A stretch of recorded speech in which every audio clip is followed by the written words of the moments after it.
We're back at Villanova in the College Tour. First question.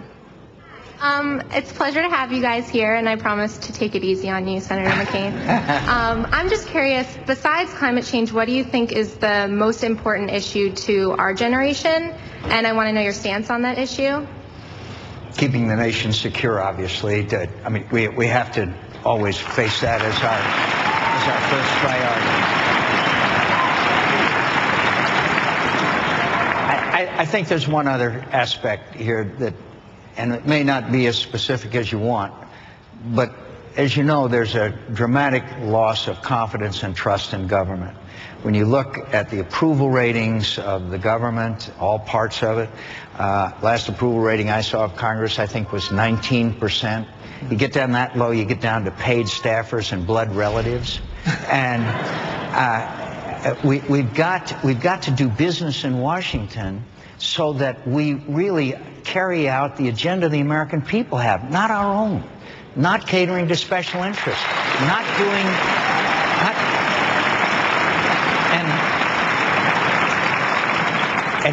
and one of those areas where we Republicans have failed as much or more, in my view, than the other party is in spending. We let spending get completely out of control to the point where we've lost the confidence of the American people.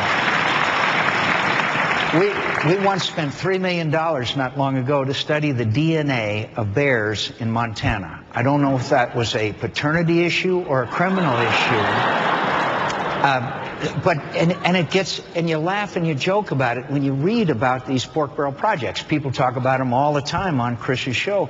But after a while, it runs into real money. In the last 2 years, the president signed into law 2 big spending bills that had $35 billion worth of earmarked projects on it. That could have been a $1,000 tax credit for every child in America, I'm told. But the point is, it's got to stop. It's your money. It's not ours. And we begin to believe that it's ours and not yours.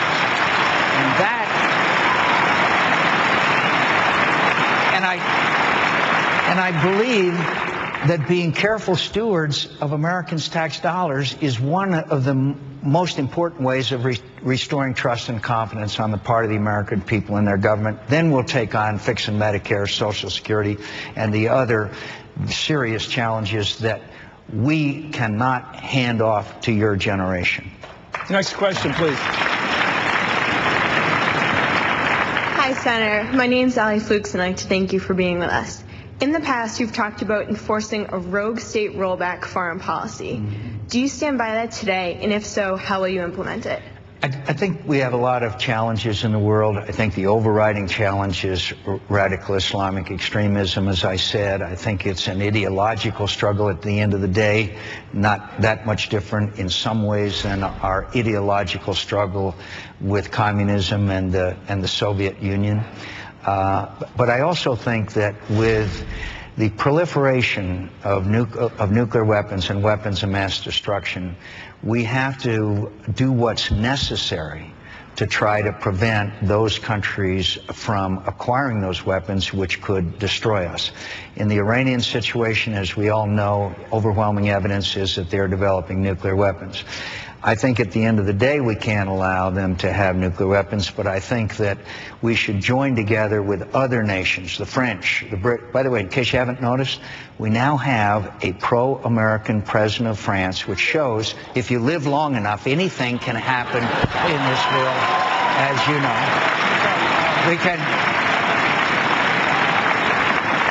We can exercise and effectively act together with other nations, diplomatically, trade, economic, and other ways. In other words, I wasn't saying that we go around and declare war.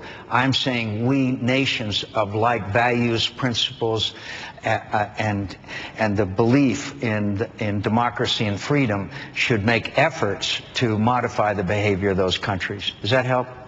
Thank you. Let me ask you about Iran, because you said let's not go back and argue about the roots of the Iraq War and the rights and wrongs.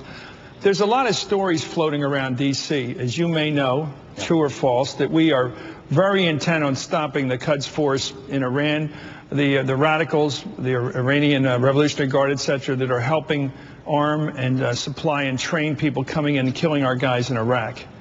Some people think the war with Iran has already begun in proxy in Iraq. and that we will go across the border under this administration and take a shot at those camps. That will cause a retaliation from Ahmadinejad, and then we'll go after his nuclear facilities. Would you be for that kind of an escalatory move on our part that could yield that kind of ultimate result? I think, first of all, your statement about the Iranians arming and training and equipping elements that are in southern Iraq particularly, but in Baghdad is absolutely special groups. Yes, it's all, we call them special groups. Some say that a lot of them were responsible for the shelling the Green Zone, but more importantly for carrying out some of the acts that they have carried out. And they are also, the Iranians, exporting some of the most lethal explosive devices. These copper parts of them are copper that are most lethal. I don't think there's any doubt about Iranian ambitions in the region. There's been a Persian ambition for a long time. I don't think there's any doubt about the nature of this regime. It's oppressive and repressive and extremist, as you know. I think that it's a threat. But I do believe that we can exercise a lot of options before we consider that one seriously.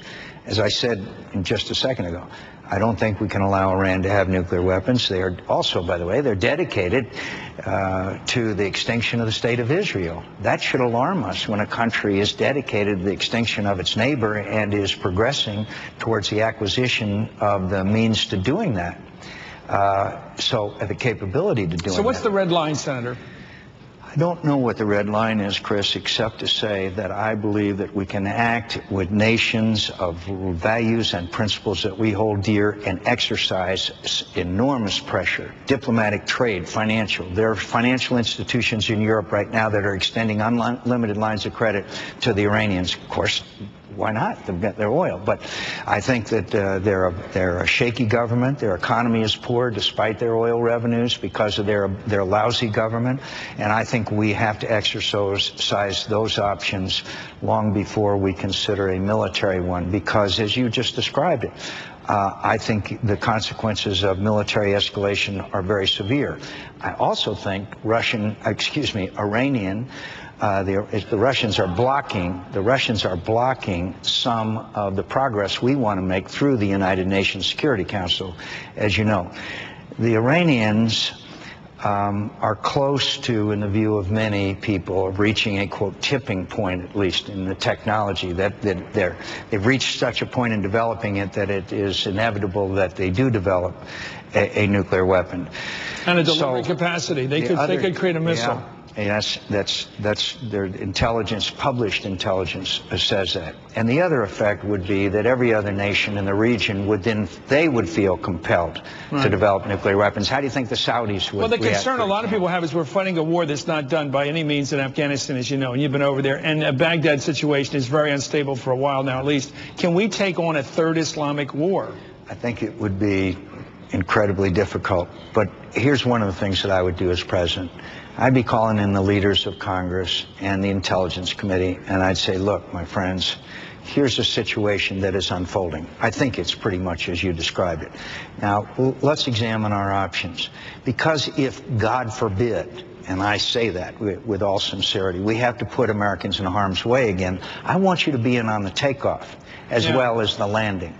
And so I would intensely and extensively consult with members of Congress. And I can't say that we will never use that option of military involvement. And there's all kinds of military involvement, ranging from airstrikes to all-out war. But I think that there's so many options that we have to explore. If we ever have to go to the American people and send these young people in harm's way, we're going to have to make an even more convincing argument that it was necessary to do so because of our failure to find weapons of mass destruction. I think that's a little straight talk. That's why the red line is so important. Is it weaponization, or is it prior to that capability to develop a weapon? What you call the tipping point. Is it if once they go beyond what you call the tipping point to their ability to create these weapons, is that the point, or is it the weaponization itself of nuclear weaponry? I can't answer that, Chris, except that well, I don't know exactly what the technology would be, how many weapons it would be. I mean, that's just a scenario that I can't envision all the details of. But it would have to be made clear to the overwhelming majority of Americans that there was a clear and present danger, not just that it's going to be developing, okay? Because so there is a let's again a little straight talk. There's a credibility gap. So it's preemptive, not preventive. Preemptive. Remember the Six-Day War? The Israelis stopped the Arabs from coming at them. That was preemptive. It wasn't preventive. It wasn't thinking about they might do it. It's they were doing it. Is that the point at which we stop the enemy, when they're doing it or when they might be able to do it? Rather than using either one of those words, I think you would have to say can go to the American people and say, our very security and the lives of Americans are at risk. So wherever they are in that process, you have to make the strategic threat to our country. Compelling argument. Yes, to the United States of America. Okay, thank you very much, Senator John McCain. We'll be back at Villanova in a minute.